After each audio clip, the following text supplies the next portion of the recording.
Welcome to our latest episode of At the Coalface. Thanks for giving up an hour of your day. I appreciate there's a huge amount of content out there on fraud and financial crime. So if you to spend an hour of your day with us, or as much of the hour as you can, it's really appreciated. For those of you who don't know me, my name's Arun Chauhan.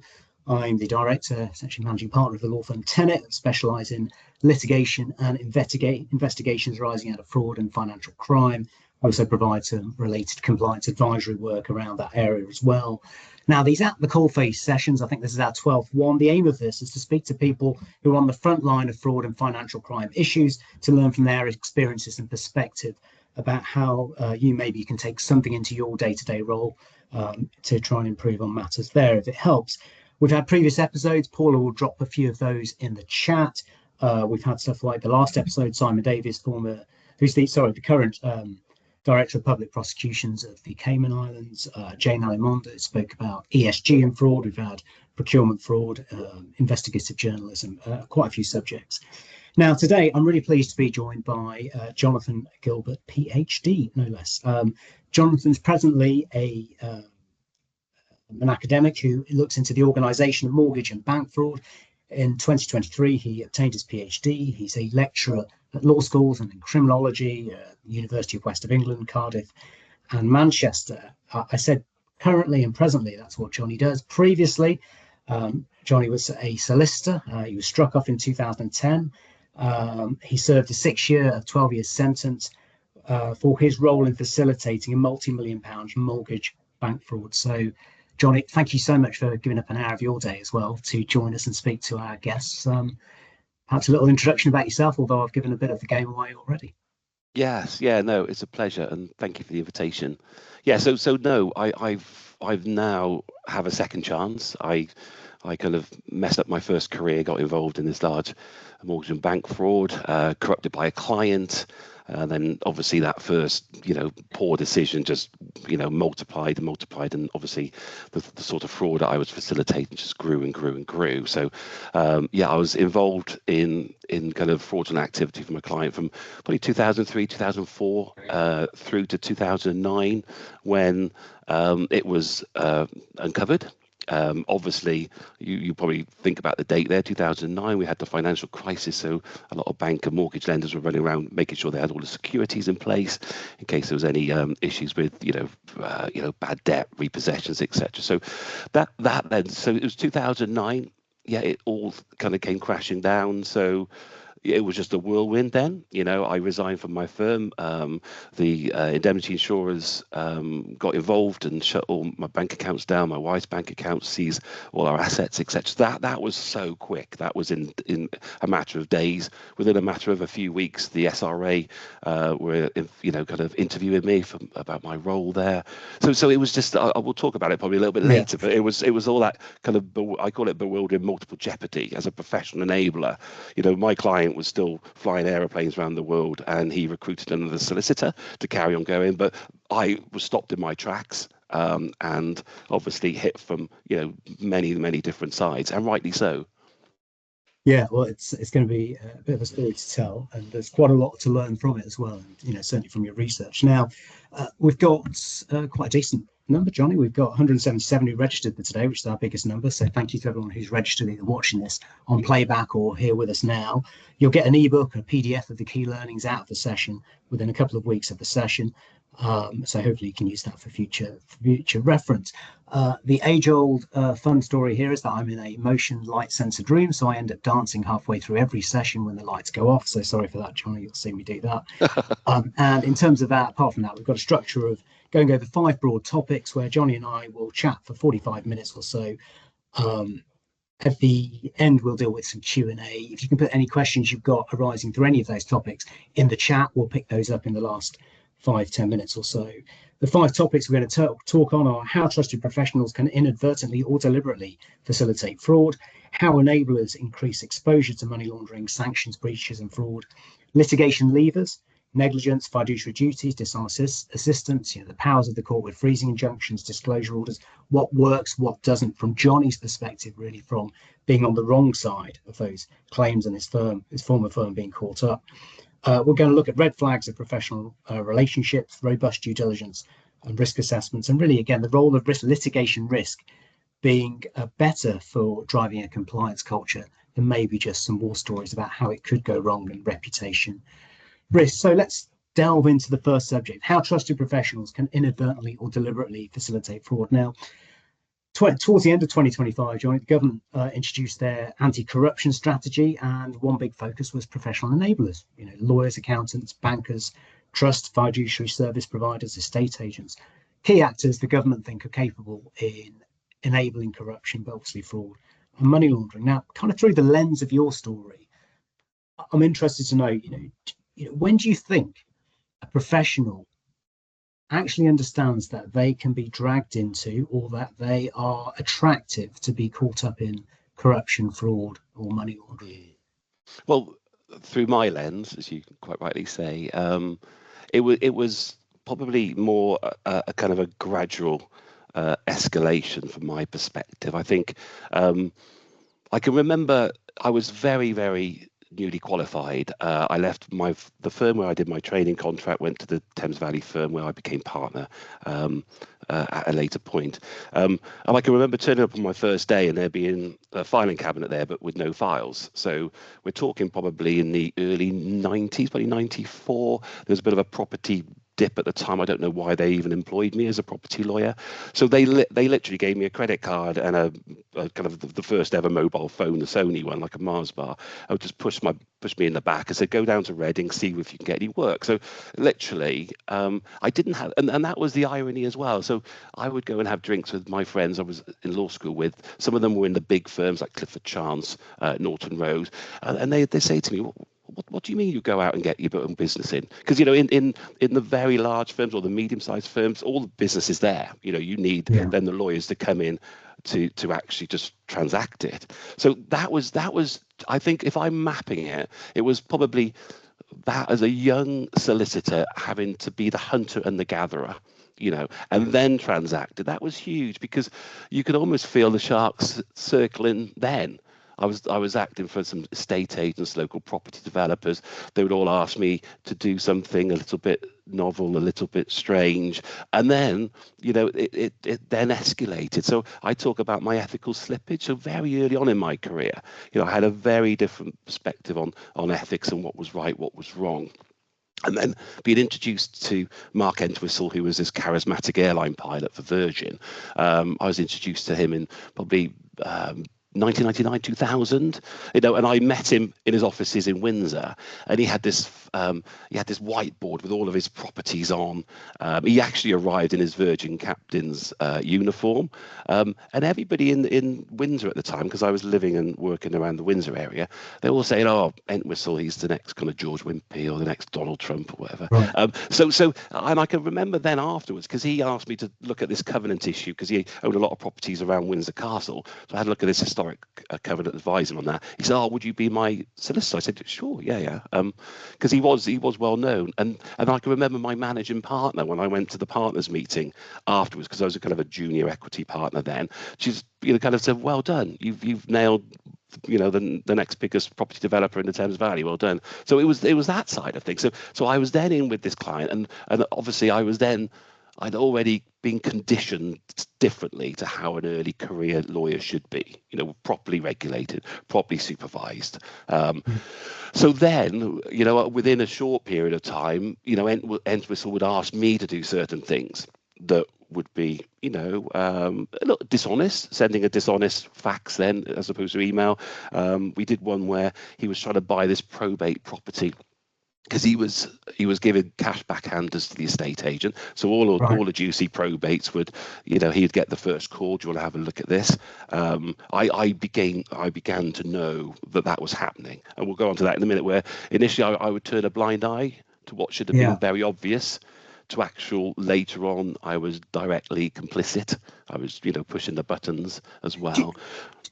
Just to ask, do you think that's a symptom of the transactional law? Because I grew up I started life in a firm of a similar size, I think, of the one with yours in Thames Valley. Same kind of trajectory. I think it went from trainee to partner quite quick before I moved into kind of larger firms. And I remember same thing, having to hunt and gather work myself. I remember doing a freezing injunction on my own some, paltry sum of maybe 40k in terms of what we had to freeze. But I was a trainee, and I was often like doing my own with a partner kind of supervising me, I think, but not really. And but I didn't feel those kind of risks in my stage of winning work, having to win quite a lot of work. Do you think it was more risky in a transactional kind of area? Yeah, I would say so. Certainly, like I said, in the 90s when I started, there was not much property work around, so there was less to hunt and to gather. I think it was the naivety on my part. Don't get me wrong. I think human frailties have got a lot to kind of to be accountable for within my perspective. I was ambitious. I was greedy. There's all of those characteristics that I had as well. I wanted early partnership. I wanted to be successful. At the same time, Entwistle, after a short period of time, was giving me cashbacks or kind of white envelopes, we call it, with white collar crime, not brown envelopes. But and I bought this property. I was separated and divorced from my first wife. I bought a rundown property. He was then helping me source the kitchen and things, paying for that. So then I became quite reliant on it. So then the requirements of me then escalated. It's almost like, right, okay, I was on the payroll, so to speak. So, instead of the white envelopes, it was, instead of just that dishonest email to Savills about that probate property, could you now do this? Could you draw down that mortgage advance? And could we not pay back the Bank of Scotland until later on? Because we're just taking our equity. That's how you talk about some criminological theories for white collar crime, and rationalization is one of them, or techniques of neutralize. How do you neutralize the reality? How do you then believe an alternate reality? And that's what Entwistle was doing, and that's what I became to do as well. So it seems that this was, as you say, it's like ethical drift. You get caught up in a relationship, you become reliant on it to a degree. It's working, your partners around you are happy, you're hitting the numbers. Was it a case of, do you think, it's interesting, do you think you could have stopped? Or did you need to be stopped? No. I was in desperate need to be stopped. We had a solicitor regulation authority inspection in 2005. I just got back from holiday with my wife, and I was almost hoping that they'd find it. That's the thing, because I needed something to happen. I wasn't brave and courageous enough to say, Mark, that's it. I'm not doing it anymore. And the problem with the fraud that we had created is that we needed more fraudulent debt to come in to replace the earlier fraud, because I was being chased by lenders, banks and building society. Where's our security? So when it got to a critical level where they perhaps instructed external lawyers, and then they would read everything, then they would know it's not registered at land registry, they'd really put me on notice. Then I was then saying, what are we now doing? So I was saying to Entwistle, we need more funding, otherwise it's all going to come crashing down. But I do remember feeling as if I needed something to happen to break that cycle, because in 2009, when it did, I had this huge burden lifted off my shoulders. I knew I wouldn't have to go in to that office again in order to draw down any more fraudulent debt to replace it, to keep in that cycle. So and having now knowing that you needed that kind of intervention, and looking back at the story, do you think a lot of kind of corruption, money laundering, fraud, do you think it's impossible to obviously one bookend, but do you think it's highly improbable to take place without a professional enabler? How central is the cog is it for you, now you've done your research around back and forward financial crime, to have professional enablers to, I don't know, vindicate, justify, rationalize transactions? I think from our case, it does help. It either becomes contingent, where you may need a professional enabler to do something if you can't do it another way, or it becomes necessary. You need that professional enabler to push the buttons, whether or not it's money laundering, fraud. In our case, Mark Entwistle had the dream team of enablers. Okay, so as I said, he had the estate agent, getting us the properties we wanted. He had 2 mortgage brokers. Only one was prosecuted and went to jail for 5 years. So he had the mortgage broker to do the fraudulent applications. You know, he had a Yeah. master forger. He had an accountant. His accountant as well would write income references, as well as earning 130,000 flying aeroplanes. He would then embellish the books and say that Entwistle was earning 450 because he wanted those very large multi-million pound mortgages. And then you had obviously the lawyer. So it's like a conveyor belt, really. Certainly with going to bank a mortgage fraud, you know, you need all those earlier enablers. And then if you've got the lawyer, then it's open season, really. You know, so it's either the fraudster has to either hoodwink the professional, the lawyer, or they need to get the lawyer on side. And I think I touched on it earlier. I kind of graduated from contrived ignorance. I was turning a blind eye to what should have been Yeah. obvious, to actual willful complicity. You know, and the judge, in the sentencing remarks, he said he held me equally, if not more, responsible than Entwistle, because, as he said, without my direct complicity, none of this, you know, none of the huge losses would have accumulated. And I see now that you help law firms, you help professionals in terms of educating about them. You know, a bit of an unashamed plug for us. So, you know, PLC, which does a lot of Thomson Reuters, does a lot of product stuff for the legal sector. We write the fraud checklist and the fraud guidance for law firms on that section. We have products around helping law firms in this area. But my impression is, and I'm a realist, that telling people about compliance, telling people about risk from litigation stories, maybe doesn't bring it alive still. And I just wonder whether what you do now in terms of trying to educating firms, would that have stopped you? It would have been very powerful if I was at an event and I had somebody like myself, you know, explain how they facilitated financial crime, why they did it, how they were susceptible to it, then I think it would be incredibly powerful. Yeah, and it would be. The issue is some of the in-house training I do it from the perspective of doing workshops with early career lawyers. So this is what you know. This is what you need to be aware of if your client's putting this sort of pressure. But I also do it with the supervisors as well. You know, what to look for, where, you know, as we'll discuss it later, but where are the red flags? What are those potential early career lawyers being asked to do by their client? Where is the pressure? Where's the pinch point? Where's the, you know, is it the monthly fee income, or is it the client pleasing side? That was the other thing that, you know, Entwistle was, you know, for all of the fraudulent work I did a lot of legitimate work. So he was a very significant client to the firm.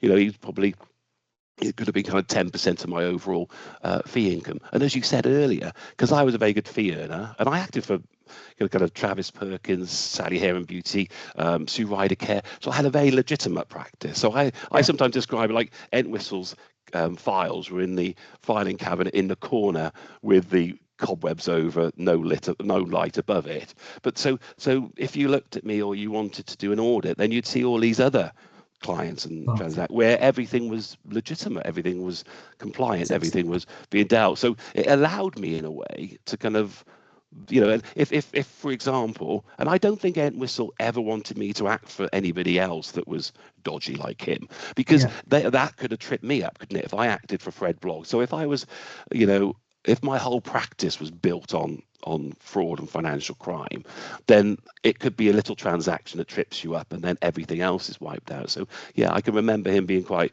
pedantic about that. So people would say to him, "Oh, who's your lawyer? Can I use them?" He said, "No, you can't. Don't go anywhere near Johnny." But I guess then also for kind of random file reviews, there's a greater chance his files might not have been picked up on every occasion, and you know there's less chance you're going to get caught, especially if legitimate transactions are then mixed in with illegitimate ones. Yeah. And you can manipulate that a little bit. You can manipulate kind of your file reference details. For example, if I'm buying this kind of freehold property in Windsor, obviously your file just grows and grows. You know, this was when it was all paper files. You didn't have, you know, the digital records or whatever then. So, you know, I'd have these. So if somebody wanted to do an audit of Entwistle's files, crack on. There was all these huge, you know, the purchase, the remortgage initially, then all of the flats you created out of it. You had more flats, more paperwork. So, you know, on the face of it, it would take, you know, somebody very shrewd who knows the conveyancing world to spot some of those issues. And then kind of into that second section about how enablers increase exposure to money laundering and so on, sanctions and fraud. Just maybe being a bit controversial, let's look at the pressure factor and what might cause it. So professional services, most firms have targets for their staff. I don't think I've ever seen a firm where targets have gone down in a subsequent year, so they're always on the rise. In-house lawyers, I think we chatted slightly before the session. You mentioned in-house lawyers have their own pressures in terms of having to ensure that certain aspects of the business are moving forward, and how does that create tunnel vision for certainly you said early career professionals, but also those supervisors? How does that create tunnel vision that people want to stay accustomed to their lifestyle and their earnings, want to hit their targets? How do we in professional services, how do we address that obvious risk of the pressure we create on people? Do we just believe our people are going to be straight as a die? Or do we have to give them guardrails to help them through that journey? Yeah, for sure. I think the pressures, you can probably split them between kind of professional pressures, which would be your fee, fee earning, or your, targets that, your manager, your line manager, the firm, the company are placing on you. Competition within the office as well, pressures there. You got your personal pressures, which are, as I said, I went through a divorce. I didn't have any money, so it was easy for me to be corrupt because I needed that extra income. So you do have that. So there's a mix. It's like probably like a Venn diagram where you've got professional, then you've got the personal, and they all merge in together. For me, as I said, because I became truly entrenched in wrongdoing, and that's the thing, it's probably hard to spot if somebody just dips their toe in the water, then comes out and, I'm not ever going to do that again. But from my perspective, because it got so large, I was then entrenched within it because I was split entitled to give certain lenders a chunk of security just so they wouldn't chase me anymore. And I think that's why the judge took such a dim view. So I think within my case, you can look at those pressures early on, ambition, greed, wanting status, kind of money, divorce, all of that. But then you can feed it in later on. And that's the thing. It's like the horse bolting. It may be the case that you have a professional who's involved in financial crime. It's important if you can try and identify it, incapacitate them, and then move on. The danger is, in our case, is that if you allow them and you're missing all those red flags, it's just going to get bigger and bigger and bigger. And that's when you've got much more of a significant problem. And that pressure, as you said, the professional, the personal, all kind of feeds into that vacuum. Yeah. You said, and I think it's that's where it's really hard to stand back and see the wood from the trees. Certainly, I think for a lot of people it feels like your to-do list never gets shorter, and you're always on to the next thing. You don't give yourself, or you're not given the time to stand back and have a think. But we've seen circumstances. I mean, if you can look at really kind of big news stories out there about professional enablers, I remember before Russia and Ukraine, you had Roman Abramovich and having a lot of his assets moved into trusts for the benefit of his children, and that was maybe to avoid upcoming sanctions. You've had UK properties movement and via estate agents. But I mean, as I understand it from looking at some of your work, and correct me if I'm wrong here, Johnny, as I understand it, your core argument is that professionals don't need to commit fraud themselves to increase their exposure. So there must be kind of some areas on the periphery where that they can increase a firm's exposure to helping clients evade AML, sanctions breaches. Is there a grey area around the outside of really the day-to-day? So you knew what you were doing was wrong. You're saying that you understood the transaction wrong. You knew about the backhanders. But are there areas slightly outside of that, which are the grey areas where, it could be wrong, might be okay. They couldn't get me the AML documents. I know they didn't get me the AML documents. Everyone's moved on. Everyone's forgotten about it. I haven't, but I'm just not going to raise my hand. What do you think? It's kind of the hinterland, isn't it, between direct complicity in money laundering to actual or being so vigilant and whatever that you so there is, and all those pressures that we just discussed will feed into that. that hinterland. And I know within our conspiracy, there was other lawyers who knew what we were doing and they were complicit, but they did it by way of, we don't know, we didn't see anything. It was that kind of contrived ignorance again. Right. Yeah. So that's the issue there. So with the contrived ignorance, obviously that's challenging for police, law enforcement when they're investigating it, because obviously the burden of proof is so much higher for criminal, but it shouldn't be for the regulators. The regulators should be saying, well, we do not want this hinterland. It should be black or white. So if there's a grey, then that's going to create uncertainty, and it's going to be very challenging for the regulators to kind of then identify, detect wrongdoing, and think about incapacitating those professional enablers who are complicit. And holding people accountable, because they can say, well, the boundaries of reasonableness, I was authorising what I thought was a legitimate transaction. And when you hear, well, certainly in your research, I guess, or you probably, you've interviewed people as well, people, professional enablers or professionals saying, well, I was just being helpful, or, the client was reputable, this was a commercially common type of transaction. Are all those kind of things the things that help ethical drift, or are we just lying to ourselves? And do we need to have some more grown-up conversations in professional services careful about what you're saying to the man in the mirror, the woman in them? Well, I think, well, obviously I was in prison for 6 years, wasn't I? So 6 to 12. I met a lot of white collar financial criminals in that time, or they were in for other offences, but they had been involved in money laundering, the proceeds of drugs, etc. But those professionals, those other lawyers, those other accountants, I would venture the fact that they were more or less in denial. They were almost embittered that they were the ones that got caught because of that hinterland, because they were seeing that others are doing it. So that the problem from that perspective is, you'll then get these white collar criminals coming out of prison, and unless they've taken their punishment on the chin, they've signed up to rehabilitation, restorative justice, etc., whatever that may be, they're going to just be working in the back office of others. So you've got a bigger danger then, because you've got these unregulated, now experienced, former properly licensed professional enablers who become the kind of the quasi enablers who are doing other things. So I think it was that. I think it was, once again, their rational, those neutralization and rationalization sort of components that they thought, well, I was just unlucky to get caught.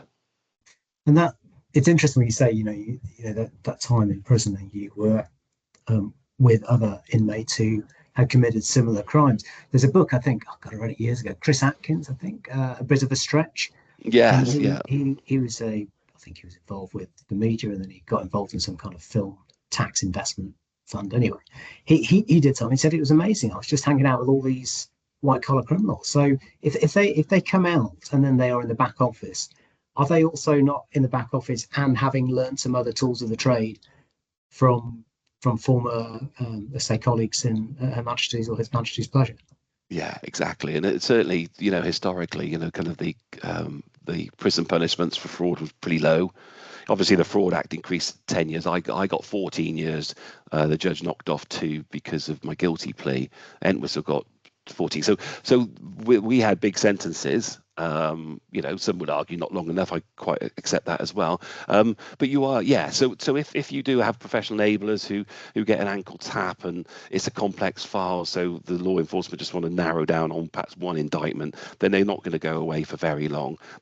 You're deemed as a kind of a professional offender low risk as well. So they'll probably spend very little time in the tough prison. They'll go straight to an open prison. They'll be going home, and then they may be tagged. So yeah, so that's where is the disincentive then on their part? They're going to come out and think, well, I can't do anything else. I haven't been in long enough to do a master's and a PhD as I did. So they've come in, they've been punished to a smaller extent. And then they'll come out and transact as within that kind of cowboy town sort of unregulated area as well. So there is the danger of that for sure.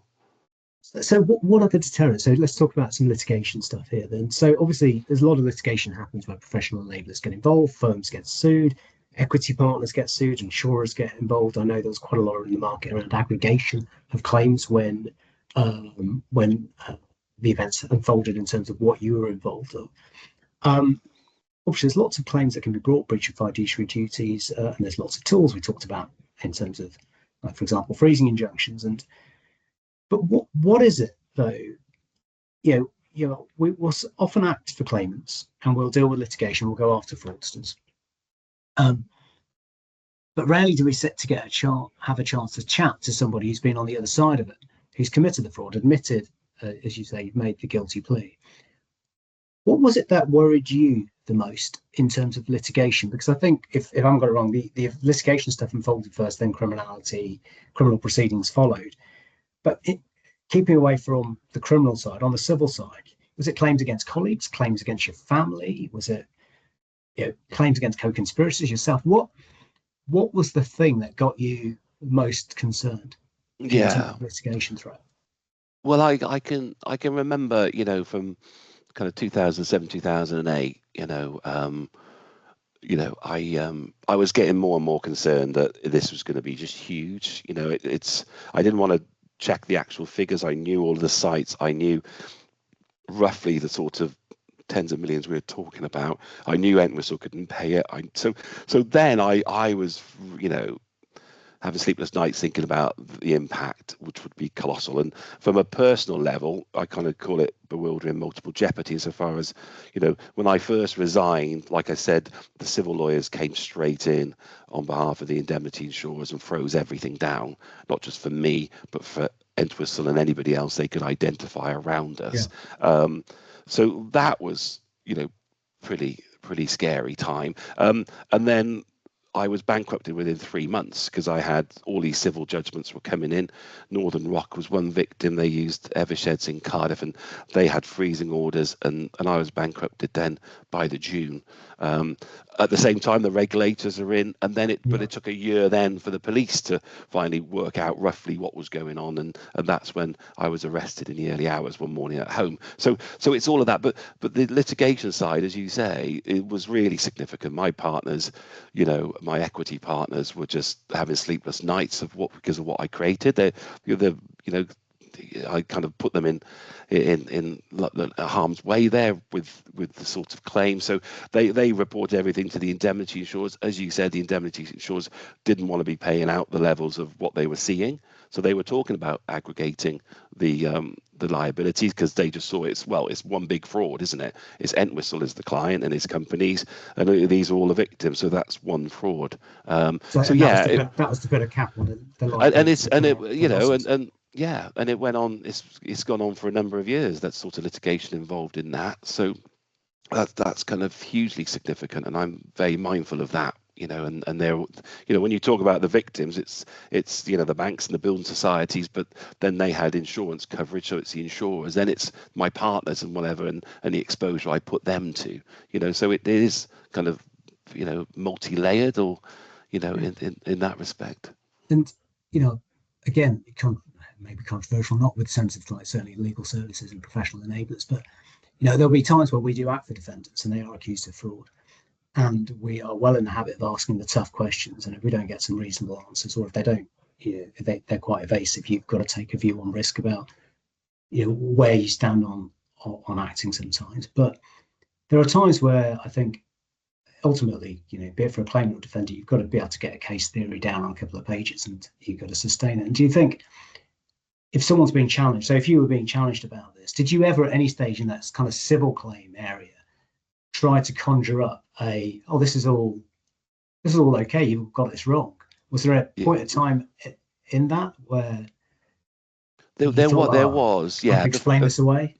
Well, obviously, I before I resigned, there was a civil claim not related to Entwistle, but another matter where I had to go and meet the insurers and their lawyers, and they were asking exactly that. They said, what's gone on and how has this gone on? They were trying to obviously think about the value of the claim, etc. So no, I was certainly put through the mill there, rightly so. I think after I left, I think the insurers then couldn't trust me for anything, because obviously all the suspicion lay with me. I wasn't interviewed at all. I was served with obviously all of the freezing papers and anything related to the bankruptcy side. So then I think their attention turned to the firm.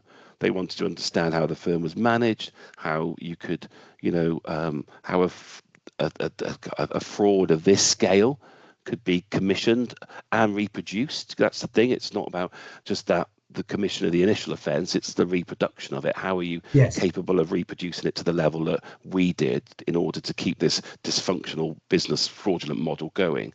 So those are the sort of questions that they want to know. How was it supervised? Where were why weren't the red flags spotted with different transactions, different file references, changing of names and things like that. So that's where their investigation and focus then was.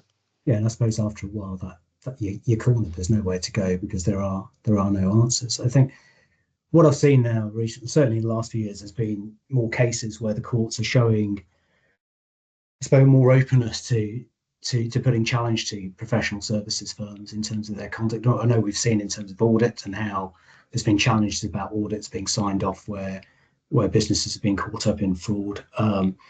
There's a case of Vanquist versus TMS Legal where I think in that case, TMS Legal were running lots of irresponsible lending claims against lenders, which were just fanciful. And the courts challenged that. There's other cases where I've seen you don't need to be a director or a shareholder or a partner of a professional firm, but you can still be held liable personally as a professional enabler. And they're really extending the remit. Do you think that the courts are developing more, from your just general perspective, developing more powers, more authority to say it's easier to go after professional enablers? And do you think that will work as a deterrent? Yes, most definitely. It's obviously my experience is from 2009 through 2010, and when I was arrested. But no, it's certainly there's more pressure now. The difficulty is actually probably the challenge is to put those professional enablers in prison. So you got to look at alternate means to incapacitate, to freeze asset, to recover asset through the civil side. So most definitely there's a general probably toolkit which is much more much broader than when I was obviously arrested, struck off, etc. from 2009 onwards. So and there is more awareness. There's more awareness, I think, of the professional enablers who are facilitating the crime, by way of regulatory, bulletins, case studies, and the sentence range as well. You got to think about the deterrent effect of reading that this solicitor went to jail for 12 years, and that was the irony. There was a solicitor who did something very similar to what I did in North Wales. He had a 4-year sentence or a little bit less, and he ran trial, and then all of a sudden the sentences now over the last kind of 12, 15 years have been increasing. And rightly so, as the judge in my case said, Entwistle could not have achieved anything without my direct complicity. So it's like kind of law enforcement like to follow the money, but the other approach should follow the professionals, follow those professions who are supporting the fraudster. They're supporting the money launderer. So if you can shut those down, what you're doing then is you're shutting down this kind of corrupt marketplace. So if you got, criminals saying, well, who do you use as an accountant? Oh, well, I used X, but no, they've shut them down now. Or the solicitor Y, no, he's been struck off. So you reduce the number of people who can professionally act. But do you shut down the enabler, or do you shut down the firm? You've got innocent people in the firm who are caught up because they've got one who's been dishonest. Can't say that they've enabled or done anything wrong. Perhaps there may be a governance issue there, but no more than that. Certainly no dishonesty. But do you find it's usually much smaller practices where are being shut down? These one-man bands, or is it? What's the approach? Because it seems to me the only approach is you take the wrong one out of the firm, but the firm shouldn't be affected. Yeah, no. You should kind of identify that that bad apple, really incapacitate them. They are subject to striking off, and then send a file to the police to see if there's any criminal sanction there. The issue, though, generally, I've looked at some of the regulatory enforcement files, is that the regulators will target the rotten apple, but then they'll want to know why, the firm allowed, why the firm provided an environment in which you could facilitate financial crime to that level. So then they would look at the supervisor, and they would, but I'm hoping that if the supervisor wasn't complicit, then there may be, just kind of a slap on the wrist, so to speak, and this is what you need to be doing going forward. You need to improve your compliance, your money laundering checks, etc. So there would be some direct involvement there. But I would hope that the regulators would be very mindful of the firm, the entity. When my firm folded as a result of my actions, and we 90 people lost their jobs, and my partners face financial hardships because of my actions. So I feel very responsible for that. So I can understand that, as regulators, just make sure you deal with what's gone on, how it's gone on, obviously punish or strike off those people responsible, but make sure the entity, if possible, can survive that, really. And just taking that back to kind of younger lawyers, I think that concept of even imagining being struck off or losing your ability to practice forever because you fail to recognize that as a professional service provider, you've got trust and authority, which is a highly valued commodity to a criminal.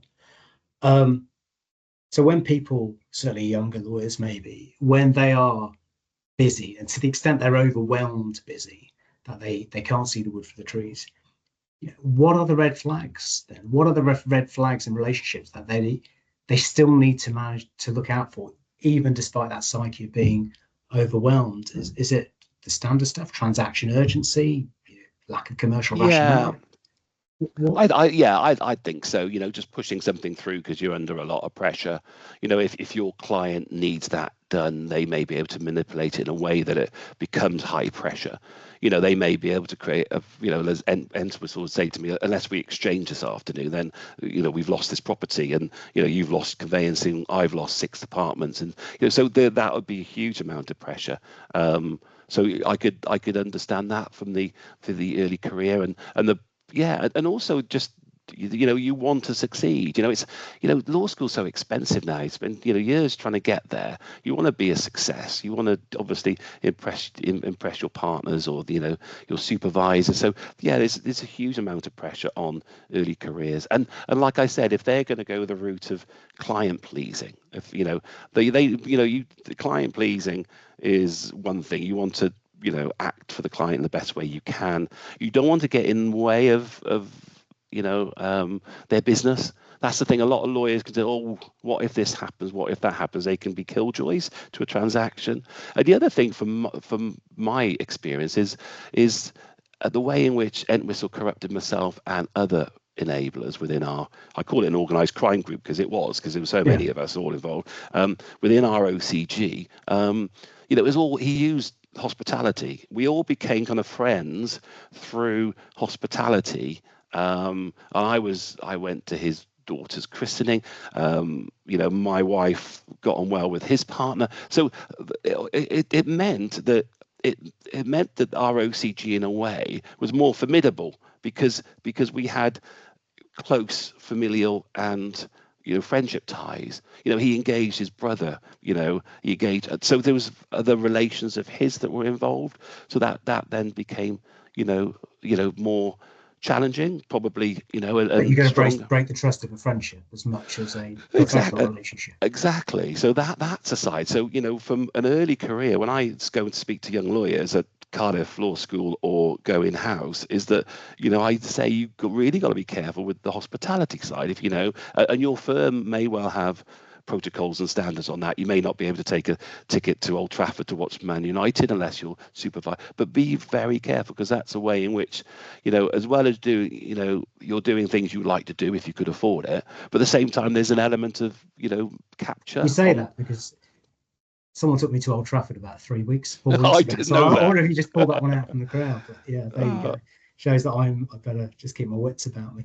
Wait, no, hospitality, that's the thing. When the Bribery Act came in 2010, I think it was Kenneth Clarke at the time. He did obviously his guidance to it. He was Minister for Justice. And he said, look, we do not want this to affect hospitality. Of course you don't. We want the hotels, we want we want the tickets, we want that corporate side of it done. But at the same time, it's got to be done responsibly. If all of a sudden you got a client and you're just doing some conveyancing in Windsor and yet he's flying you in a helicopter to a 5-star hotel for the weekend, as he was doing for me, that's very different. That's a bit, yeah. So it seems that there's two things there that come out of that. One, there needs to be some guardrails about, it's absolutely fine to be friends with your clients, but just careful about how much that friendship leans in on you to make you do things which are of a risk to your professional judgment. And secondly, that opening the channels to kind of escalate or stop suppressing of escalation where there is some pressure on a professional to do something. So, for example, you've got to complete this by today, otherwise we're going to lose out. You've got one risk, you're thinking, well, are they saying I'm negligent if I don't complete it today? Or is it something else? And should you just be saying, well, that's a red flag. I should be getting guidance on how I deal with this situation. And maybe asking people why they don't go and take guidance. Is that it? Do we need to get rid of suppressing of escalation? Is that? Yeah, no, I think so. And I think you've got to question, well, is this commercially expedient, or is this a ruse in order for me to send that money to that account without doing the appropriate checks? So I think there's a good lesson to be learned there, really. I wrote down here for types of red flags and things to be at the forefront of people's mind, and I think you've just gone through them all. Scrutiny of business models, urgency, due diligence. We can do the due diligence later. Let's just get on with it. Clients hostile to challenge. Are there other kind of skill sets in the armory of the fraudster that's put on a professional to make them complicit? Are there other kind of just, I suppose, I think for my situation with Entwistle, it probably helped him greatly that I became so entrenched in it. Like I said, we were being chased for, security on some, properties. I couldn't provide the security because I double parked mortgage funding on there. And it just meant that I stepped into almost kind of a co-leading role with him then, because I was just saying, where are we going to get this money to pay that down or to pay that down? Otherwise, it's all going to be crumbling down. So that's the thing, is whether or not that the profession enabler graduates from just an enabling role into a more central role in the conspiracy, as it was the case with me. Because but then I knew what I was getting, all the pressure. Entwistle wasn't, So when you think the broker's done his bit, he's shut his file down. The accountant's done his bit, he's done his. The estate agent's done his bit. The bank manager, we had the Royal Bank of Scotland bank manager in the dock with us on a bribery allegation. So they've all done their bit, but the lawyer, is the same way with money laundering, fraud, financial crime. It stops with them. So you've got to focus on that end of that conveyor belt, because everybody's working on that object, and then it's a finished product at the end when the lawyer pushes the button and does what they need to do. So again, it's back to how vital the lawyer is in the process. Now, you touched about some of the human stories about the closure of the firm. I read that some of the partners there had to carry on working until the 70s to make up for the loss. I know, talking about those types of consequences, if you're talking to a group of young lawyers or senior lawyers, they still may sit there and think, well, it won't happen to us, or it won't happen here. So I'm conscious of the story, and it's really horrible to hear about those people, the consequence. But is it the best way for embedding a compliant culture in professional services? Or is it, let me tell you about how it really plays out, and the litigation? I think we've touched on this a little bit already. Do the human stories work, or are we just so blinded by bad news all the time in the news, naturally? Yeah, no, we just don't pay attention. I think kind of I obviously do a lot of podcasts and public speaking, so I try and obviously share my story in order that it may kind of inform others. No, and I think it does have a powerful message really. But you do need that complete honesty. You do get some kind of financial criminals who will share a little bit of what they've done, but then they won't open up the wardrobe with all the dark secrets in. So I think it's incredibly powerful in order to share knowledge on what you did, how you did it, what the environment was that you were able to operate in, and then the human side, the impact. I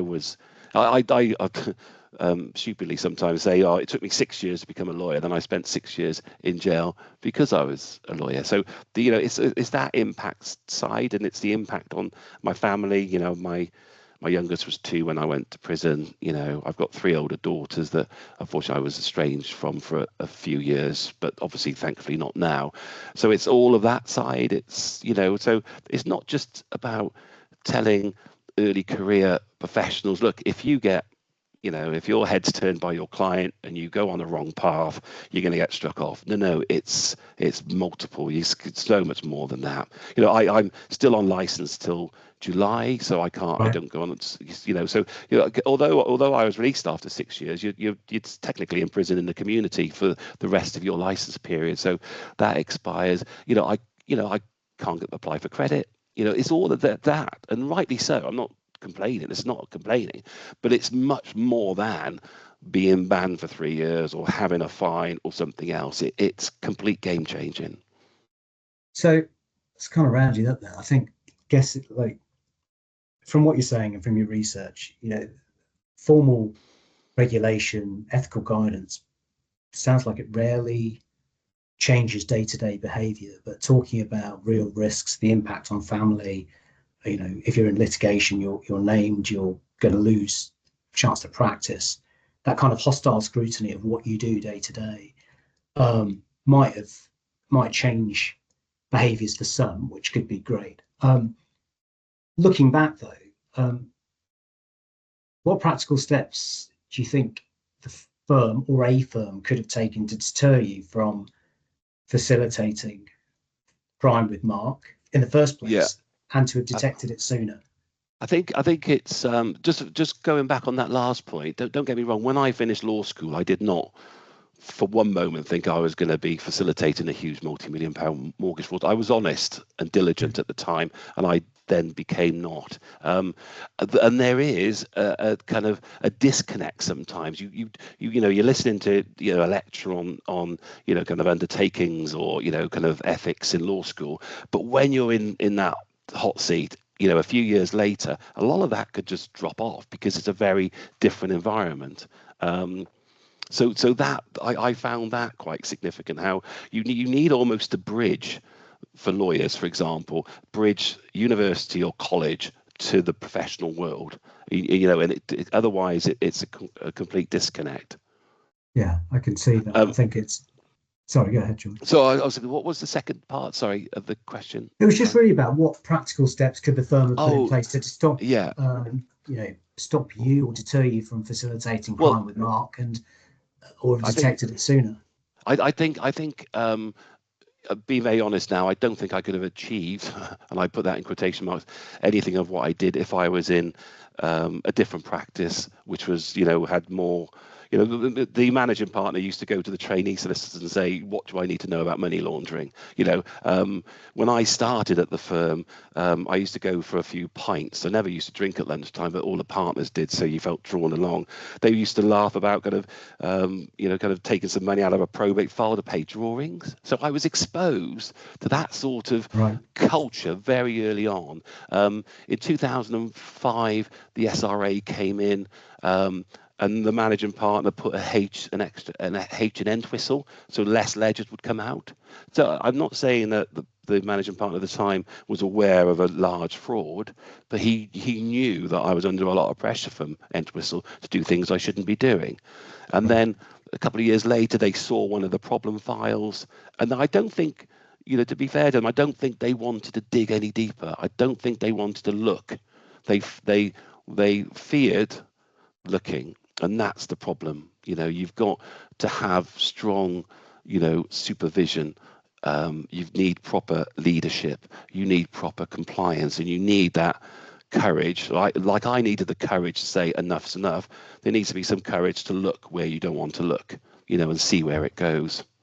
Because the irony is, if in 2005 the SRA, and they did look at Entwistle's files, and there was 2 files where mortgage advances came in and went straight out to him, which they didn't want to look any further. We're talking the losses then would have been, much, much less than what they were. Right. So yeah. So it just shows you just always need that scrutiny. Well, look, that more or less hour's gone rapidly. Thank you so much for giving time and insights to everyone who's attended today. We've managed to maintain most people hanging around, which I know for an hour is really great of you. There's going to be a feedback form in the chat. If you've got time to fill that in, we're going to deal with a couple of questions in a second. I should mention that at the Coalface, this is episode 12 now, I think. So we've set up our own LinkedIn page. If you've got a chance, please follow it. That will help us kind of spread the reach. We'll send the recording, we'll send a copy of the ebook. The next episode, we haven't set the date yet, but we're looking for doing something on money laundering in football. So I'll try and get that set up and let people know about that, hopefully end of Feb, early March. But just to see if I can pick out any quick questions, Johnny, before I wrap up at 2. Given so much is predicated on personal behaviour, ethics and morals, what can companies reasonably and realistically do to stop the temptation and resulting ethical slippage? Well, yeah, I think I go back to proper supervision, really, proper training. Embed those rules, those ethics that were part of your early career lawyers, university or law school. That's the thing. It's about bridging the two, knowing the pinch points, knowing where the pressure may come from. It means perhaps line managers making sure they oversee the Entwistles and what's being done by obviously the solicitors who are working on those files. So supervision is really key, I think, within that. Okay. And do you think that,